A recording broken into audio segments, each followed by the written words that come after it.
Easy. Right. Are you ready for a good old-fashioned rant? Because I've just had an email from UKIP. As you know, I've mentioned on this channel before that my membership has now expired in UKIP, and I don't plan on renewing it for obvious reasons. And I've received, as well as probably many other UKIP members, have received a generic email from the head office from the current interim leader, Mrs. Pat Mountain. And there she is right there. Just show you a nice little picture of her, just so you get the idea, okay? And she goes on to say, and I honestly think that I have never seen such blatant insults to people's intelligence as what is in this letter. I've highlighted certain bits which I'll cover here. She says that, as you know, over the last few months we have seen members not renewing their party membership. Now then, that's a shock there, isn't it, that, eh? But she goes on to say, because they think UKIP's job is done and that Boris will now take Brexit over the finish line. So, how about I give you that in slightly plainer English, eh? Why people aren't renewing their membership is because of the blatant disregard for members' wishes. If you remember back in the middle of 2019 when Gerard Batten stepped down because his interim membership, leadership should I say, expired, he was blocked from running because there were certain people in the establishment in UKIP that didn't like him because he wanted to tackle certain issues that political correct people don't like to tackle. And of course, under the leadership of Gerard Batten, the membership went through the roof because people saw that there was somebody there who wasn't going to toe the politically correct line, and that is what attracted people to UKIP. You know, if they want political correctness, they can go to any other party, can't they? And they made it clear that they didn't want him actually running as a leader because they tried all sorts of dirty tricks to get him stripped from his name stripped from the ballot. And Gerard said, okay, well, never mind, if you want to play that game, there's a guy here who I really think that you should vote for. If you like my leadership, vote for a guy called Richard Brain. And Richard Brain won an absolute landslide majority in the July leadership contest. But the NEC had other ideas. They set about blocking every decision that he made. They tried everything they could in order to make his leadership impossible. And it got to the stage where they even started making ridiculous smears against him. And then Richard Brain decided, you know, that in October that he couldn't take any more and that he had to step down because they just weren't allowing him to do his job. So, simple as that is that when you blatantly go against the wishes of the members, those members will take their finances elsewhere and not give them to UKIP.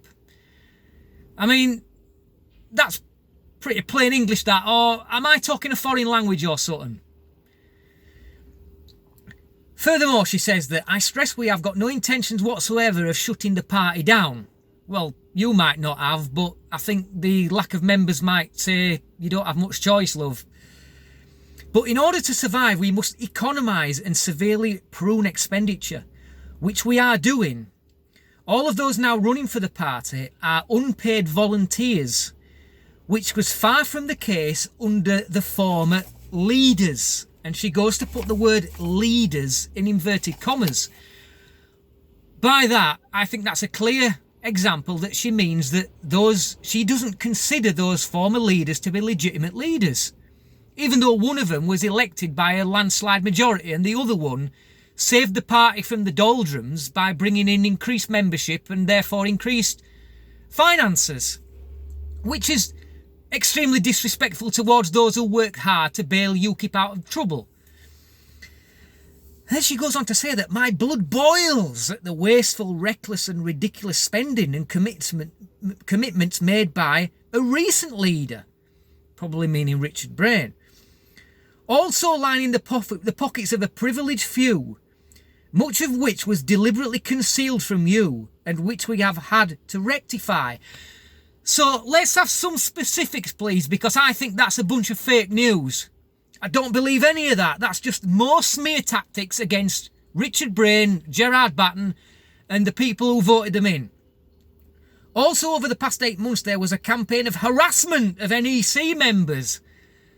What a load of twaddle. Harassment, misinformation and disinformation and downright lies about the NEC and its decisions. Well, yeah, your decisions were a disgrace, love, that's why, because people could see what were flipping well going on. Are you thick or what? From the same ultimate source and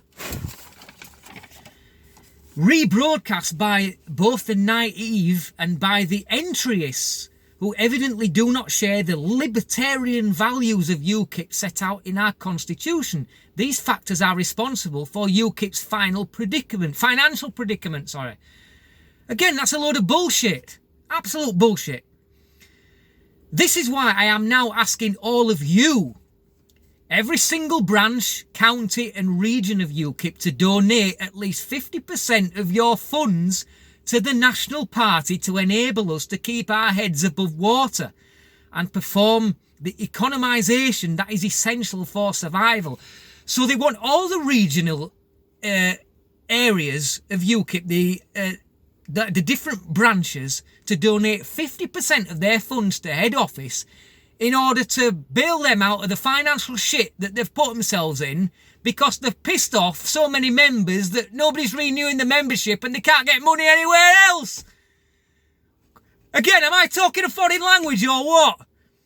It makes my blood boil, okay, that the party that I loved and was a member of, the party who spoke for working class people, has now gone down this road of political correctness and the hounding out of the members who they didn't like the views of. I mean, is this Jeremy Corbyn's Labour Party I'm talking about here, or is this UKIP? It beggars belief that they are now reaping what they've sown over the last few months, because members are voting with their feet, and she makes it clear that people aren't renewing the membership, as I haven't. But this isn't what happens when you blatantly go against the wishes of the members. They vote with their feet and they say, we've had enough of this shit. Unbelievable. So, the death of UKIP is around the corner. It looks like, from that last bit I just read out, it looks like they're going to disappear into a financial hole. And Gerard Batten worked tirelessly in order to get that party out of that financial hole and succeeded. And this is how they repay a great guy and somebody who was elected a landslide majority to lead the party, who was hounded out in months because they refused to let him lead. This is what you get. Well, I'm glad to see that you guys are now about to get what's coming to you. And it's a wicked shame. Thanks for watching. Till next time, easy.